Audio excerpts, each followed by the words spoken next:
ذرا تصور کریں، آغاز ہے 1990 کی دہائی کا۔ آپ اپنے کمپیوٹر پر کوئی نئی گیم انسٹال کرنا چاہتے ہیں۔ اس کے لیے آپ کو 20 فلاپی ڈسک ڈالنی پڑتی ہیں، ایک کے بعد دوسری، اور آپ دعا کر رہے ہوتے ہیں کہ 17ویں ڈسک خراب نہ ہو۔ پھر سب کچھ بدل گیا۔ ایک چمکدار اندرون کوسو قزح جیسی سلور ڈسک آئی۔ آپ نے اسے ایک نئے چھوٹے صندوق نما آلے میں ڈالا اور اس نے آپ کو ویڈیو، آواز اور انٹریکٹیو سافٹ ویئر کی پوری دنیا دے دی۔ یہ کہانی ہے سی ڈی روم کی، وہ ٹیکنالوجی جس نے ڈیجیٹل دور کا دروازہ کھولا۔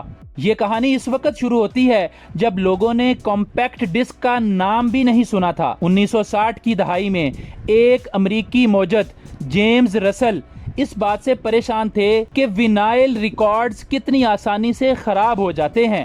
انہوں نے ایک ایسا نظام سوچا جو بغیر چھوئے ڈیٹا پڑھ سکے۔ انہوں نے روشنی پر تجربے کیے اور پہلی آپٹیکل ڈیجیٹل ریکارڈنگ ایجاد کی۔ ان کے پیٹنٹس نے ایک اور محقق ڈیوڈ پال گریگ کے کام کے ساتھ مل کر تمام آپٹیکل ڈسک کی بنیاد رکھی۔ اب باتیں ہیں 1979۔ نیدرلینڈ کے شہر آئیڈوون میں صارفین کے الیکٹرانکس کی بڑی کمپنیاں فلپس اور سونی نے موسیقی کے لیے آڈیو کمپیکٹ ڈسک متعارف کروائیں۔ لیکن ایک مسئلہ تھا، ڈسک کا قطر کیا ہو؟ کہانی ہے کہ آخر کار 12 سینٹی میٹر طے ہوا، کیونکہ اتنی ہی جگہ میں بیتھون کی 9th سیمفنی کے 74 منٹ آ سکتے تھے۔ یہ زبردست گنجائش 650 MB سے زیادہ، جو فلاپی ڈسک سے 450 گنا زیادہ تھی، نے لوگوں کو سوچنے پر مجبور کیا، کیا یہ صرف موسیقی کے لیے ہے؟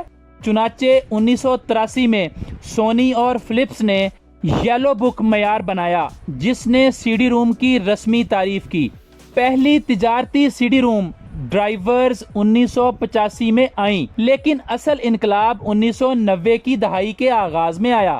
1990 تک صرف جاپان میں 3 لاکھ ڈرائیورز سالانہ فروخت ہو رہے تھے۔ کیوں؟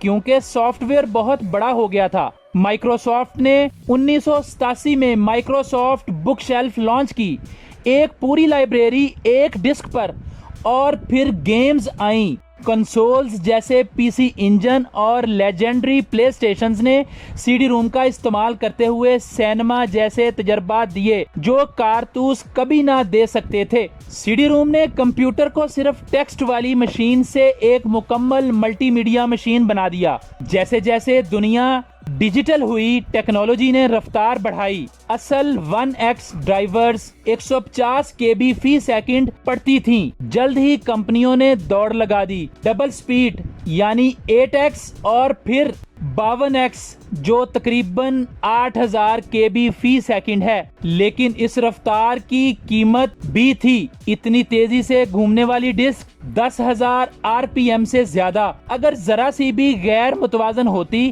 تو وہ اندر ہی پھٹ جاتی تھی۔ جس طرح سی ڈی روم نے فلاپی ڈسک کو ختم کیا، اسی طرح اسے خود ڈی وی ڈی اور پھر انٹرنیٹ نے ختم کر دیا۔ 2000 کی دہائی میں ڈیجیٹل ڈاؤن لوڈز نے ان چمکدار ڈسکوں کو بوجھل اور سست بنا دیا۔ لیکن سی ڈی روم کی اصل وراثت پلاسٹک نہیں ہے، بلکہ وہ تصور ہے۔ سی ڈی روم کا مطلب ہے کمپیکٹ ڈسک، صرف پڑھنے کی یادداشت۔ تیز رفتار انٹرنیٹ سے پہلے یہ ایک ڈیجیٹل ٹائم کیپسول تھی۔ اس نے ہمیں اپنا سافٹ ویئر، انسائکلوپیڈیا اور گیمز ملکیت کی طرح رکھنے دیا۔ جسمانی طور پر آج آپ کی پوری ڈیجیٹل دنیا کلاؤڈ سے آتی ہے یا چھوٹی چپس میں محفوظ ہے، لیکن جب بھی آپ کوئی بڑا گیم ڈاؤن لوڈ کریں یا کوئی فلم سٹریم کریں، ایک لمحے کے لیے اس معمولی اندرون کوسو قزح جیسی سلور ڈسک کو یاد کر لیں، جس نے دنیا کو سکھایا کہ ڈیجیٹل مستقبل ممکن ہے، اور اسے آپ اپنی ہتھیلی پر بھی رکھ سکتے ہیں۔